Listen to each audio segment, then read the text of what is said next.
Chapitre 9. Alice au pays des zappeurs. Les rues du quartier de la gare étaient désertes. En longeant le rez-de-chaussée d'un immeuble, j'aperçus la lueur d'un écran de télévision allumé.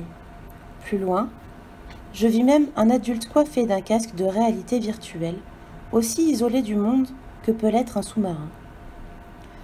Vers midi, j'entrai dans un hôtel-restaurant animé. Tous les clients semblaient se connaître. Ici régnait un esprit de tolérance auquel je n'étais pas habituée. J'attendis longtemps au comptoir. Enfin, la patronne s'aperçut que je n'étais pas servie. Quand elle déchiffra mon carnet, son sourire s'évanouit. « Une chambre ? Pour vous ? Et vous êtes seule ?» J'approuvai. Méfiante, elle me dévisagea, articula comme un regret. « Bon, il faut payer d'avance. Voyons. Ah oui, la 17. » La chambre 17 était loin de posséder les 100 ouvrages réglementaires sur les rayonnages. Il ne restait plus qu'une vieille Bible dont la moitié des pages avaient été arrachées. Je revins dans le couloir et j'entr'ouvris la porte d'une autre chambre. Là, il y avait un téléviseur et même un ordinateur. Soudain, une main me fit pivoter. C'était mon hôtesse.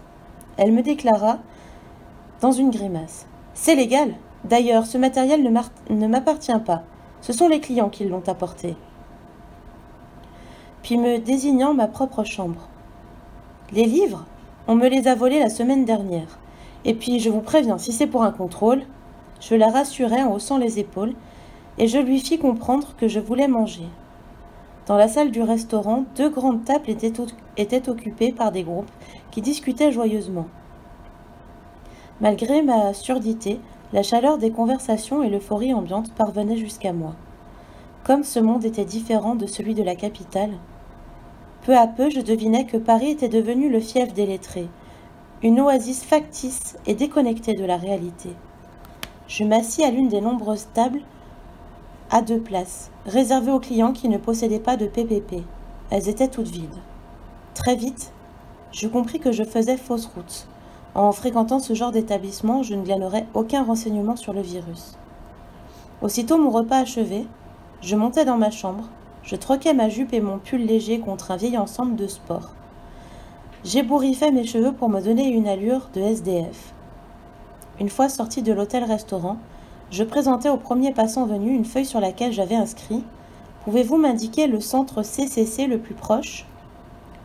« Bien sûr, c'est à côté de la mairie. Oh, attendez ma petite. » Il me donna une pièce. Même si c'était bon signe, j'en fus très humiliée.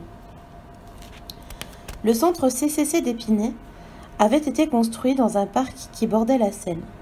Avec ses salles communes, ses douches et ses petites chambres individuelles, il ressemblait un peu à un centre de vacances. L'employé de l'accueil était un jeune black. Il m'adressa un sourire éclatant. « Salut, je m'appelle Rémi SF Malo, et toi ?» Je me troublais, j'ignorais ma nouvelle identité.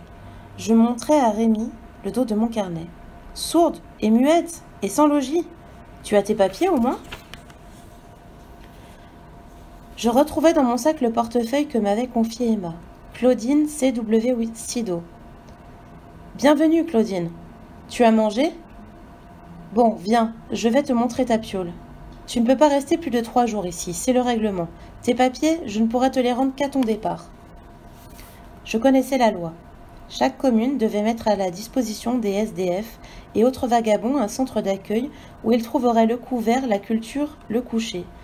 Ces locaux étaient souvent sommaires, mais ils constituaient pour les inactifs ou les déshérités l'assurance de ne jamais mourir de froid ni de faim. Beaucoup subsistaient ainsi, allant d'un centre CCC à l'autre. La création de ces centres d'accueil m'avait toujours semblé une mesure salutaire. Ma chambre était un petit local séparé des autres par une mince cloison. On n'y trouvait qu'un lit, une armoire, une chaise et une table. J'y laissai mon sac et redescendis dans la salle commune, déserte. Rémi, qui m'observait, me dit « C'est alors de la soupe que ça commence à se remplir. » Je désignais les rayonnages vides où traînaient les derniers Joël. Les bouquins, disparus. Voilà 3 jours qu'on les a fauchés. Ah, depuis l'apparition du virus, les livres ont beaucoup de succès. Il rit. Je sortis mon calepin et écrivis. D'après toi, d'où il vient ce virus ? Comment tu veux que je le sache ? C'est un coup des zappeurs, ça c'est sûr. Il me considéra avec une expression bizarre. Ce n'était pas encore de la méfiance, mais l'invitation à ne pas accumuler les maladresses. « Dis, Claudine, me demanda-t-il soudain à propos du virus, tu n'aurais pas un bouquin dans tes bagages ?» Que répondre? Pour gagner du temps, je fis semblant d'avoir mal compris et je lui tendis mon carnet. Il le prit, réfléchit en mordillant son stylo, renonça. « Laisse tomber, c'est trop difficile de discuter avec toi. » Je m'éloignai. Du couloir, je l'aperçus de dos. Il s'était assis et manipulait la télécommande d'un téléviseur portatif dissimulé sous le comptoir. Découragé, je revins dans ma chambre. Que faire? Par où commencer? J'arrachai une page de mon carnet et j'y inscrivis. Découvrir qui a inventé le virus LIV3, où il était mis au point s'il existe un antidote.